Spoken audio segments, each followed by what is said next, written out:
Hi guys, and welcome for that video about the future perfect, which is a brand new tense you discover at A-level and that you will need to use in the speaking and in the writing exams.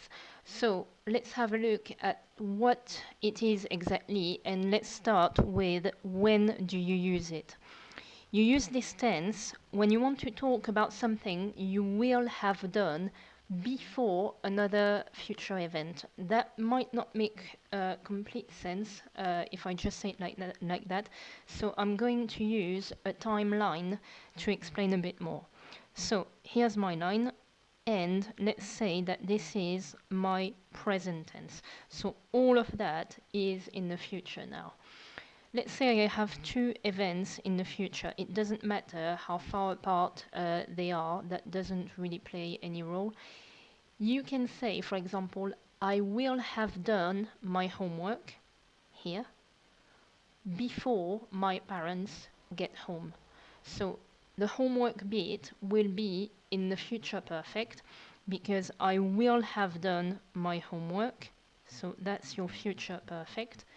When my parents get home in English, that part of the sentence could be more or less in maybe not any tenses, but it could be in different tense. In French, you will mostly use the simple future here. You could also use the near future, but that would have to be really close to the present then.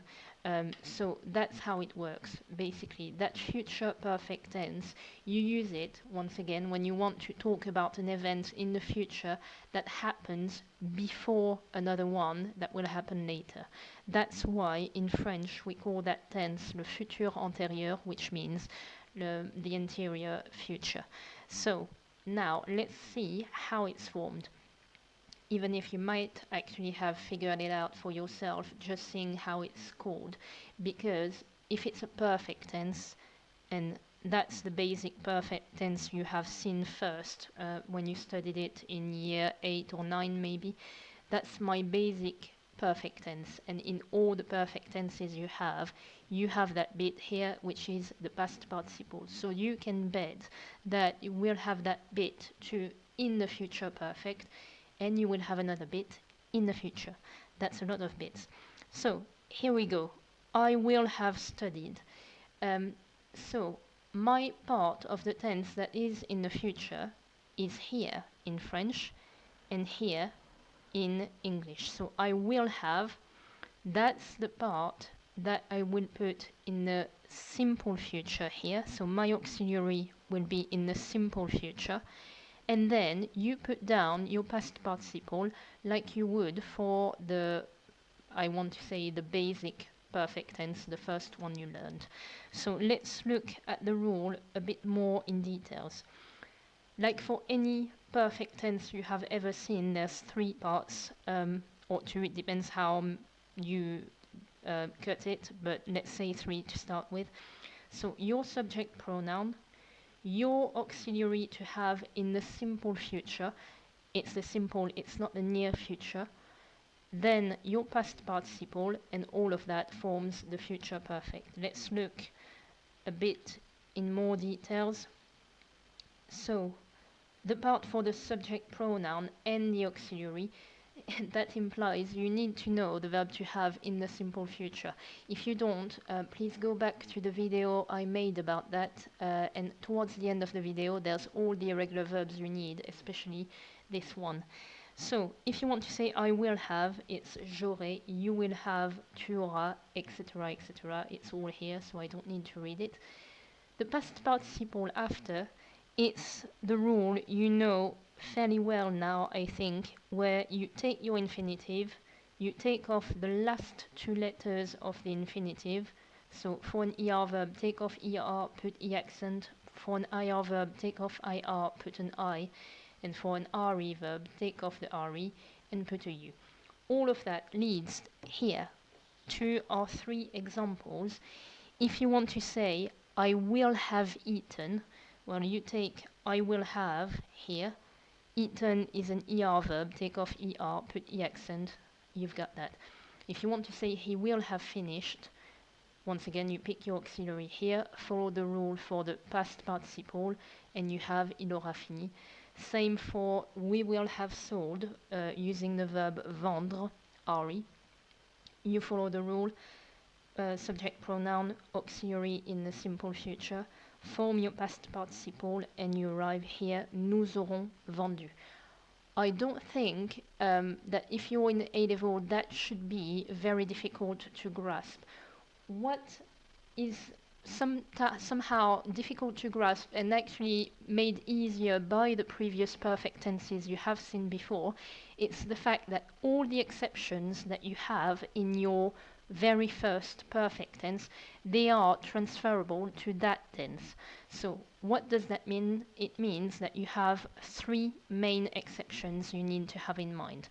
For example, if your verb has an irregular past participle, if you don't remember that, it's in the video I made about the perfect, the part 2. So if your verb has an irregular past participle, it means that you cannot follow this rule here. So, for example, for prendre, you can't take off the RE and put a U instead. You have to remember the set past participle for that verb here, which is pris. As a result, if your verb has an irregular past participle, for example, prendre, and if you want to say I will have taken, you still use your auxiliary to have, but careful with taken because that's the irregular part.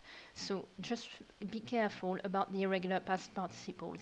There is a list, which is not the complete list, but there's quite a few under the video, once again, perfect part 2, if you want to refresh your memory about the irregulars. The second exception you might encounter is the van der Trump. Once again, we have seen that before. That's in the video called Perfect Tense Part 3. So the van der Trump is that set of 16 verbs that mostly describe a movement, an idea of movement. You, at A-level, you should know all of them, otherwise you will make mistakes that are really avoidable, not available, sorry. Well, they are available to make, but I would rather you avoid. So make sure you know those tenses and make sure you know that with them you cannot use the auxiliary to have, you have to use the auxiliary to be. It means that, for example, if you want to say I will have arrived, literally in French you will say I will be arrived. So you use the auxiliary to be, je serai. Once again, that irregular verb is covered in the video about the simple future. If you have a van der Trump verb, two things you need to remember. First, you use the auxiliary to be, but then don't forget that you need to agree the past participle here, that part, needs to agree with the subject. So if I were to say, because I'm a girl, if I were to say I will have arrived, I would put an E. If I were to say I would have arrived, but talking as a male character, I wouldn't put the E. And the very last exception to that tense, it's if you have a reflexive verb. But you should remember that reflexive and van der Trumps kind of work in the same way, meaning that if I have the verb se calmer, for example, with my little reflexive pronoun here, so probably don't see it very well, I will turn that se into me if I use it with I, so je me. But then, once again, I don't use the auxiliary to have, but the auxiliary to be. So je me serai calmé. And once again, you need to agree the past participle, depending if it's feminine or plural, or feminine and plural. That's for you to work out. I hope that all makes sense. Once again, it's not very tricky. If you struggle with anything in that tense, there's 3 detailed videos about the perfect tense, so go back to them if there's any issue, and you will probably be able to work out the difficulties for yourself. But let's do an exercise on that now. I have prepared 6 sentences including obviously a future perfect, but there are two clauses in each sentence except this one where you only have one verb, so no difficulty for this one. For the others, you have two tenses. One verb will be in the future perfect, the second verb will be in the simple future. So pause the video, take your time. I have made a bit of help available here if you don't remember or if you don't know that vocab here. I also told you which pronoun I want you to use. I also put that as a reminder in case you forgot. So there you go. Take your time, pause the video, and I'll mark that in 5 seconds.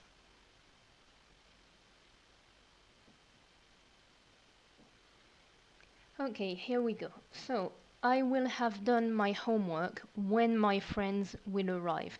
It probably doesn't sound very English actually if I say it like that. You would probably say that without the will, but I'd rather put it this way so that you know you need to use the simple future here.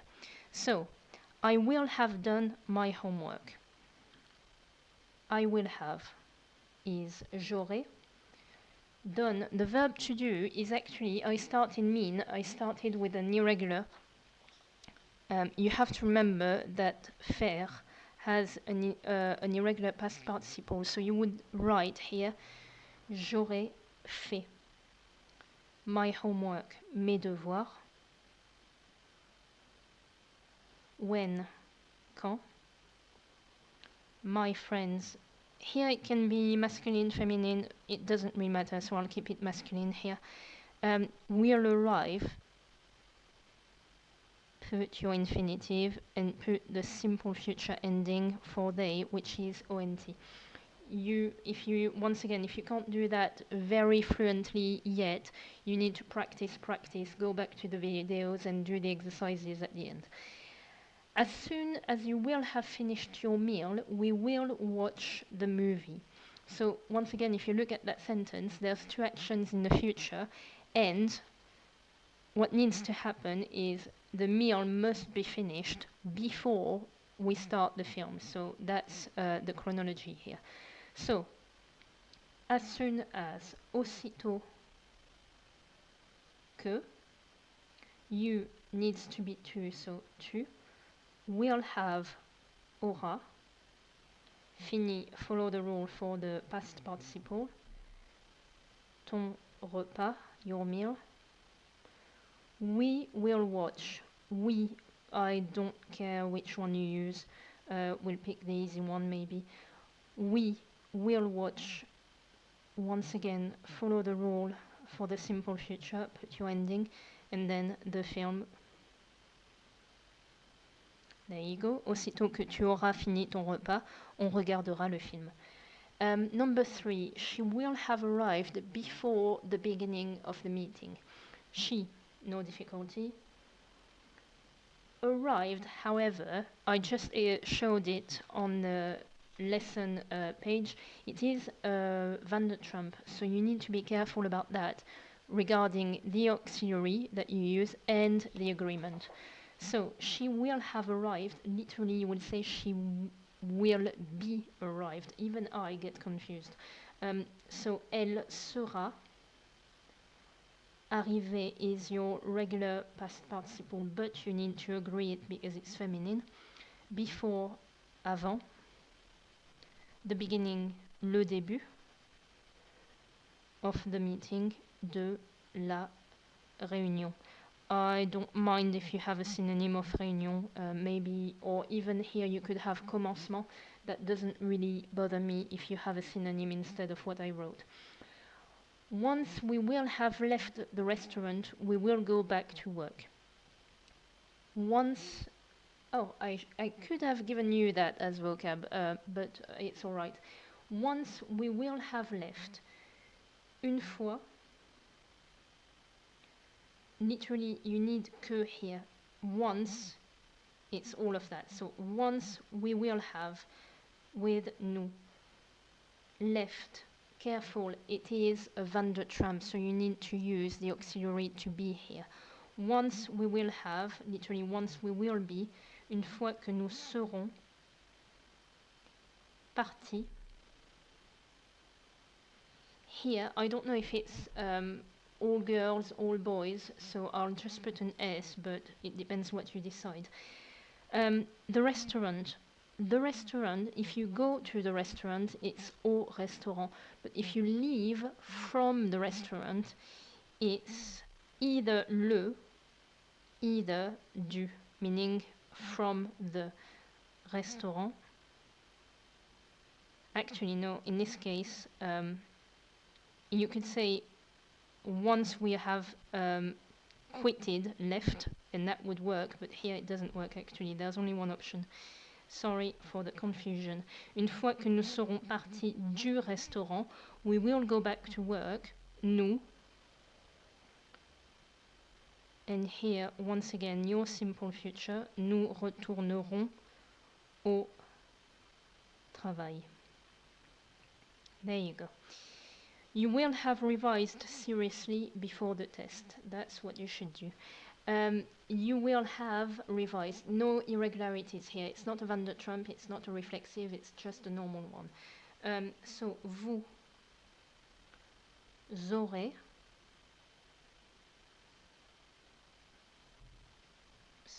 révisé sérieusement avant le test.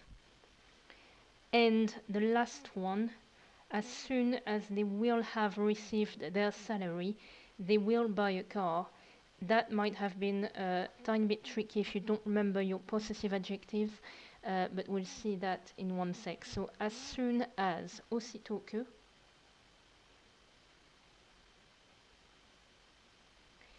I'm stopping here because it doesn't matter if you put il or elle here, you need an apostrophe because of the vowel coming after.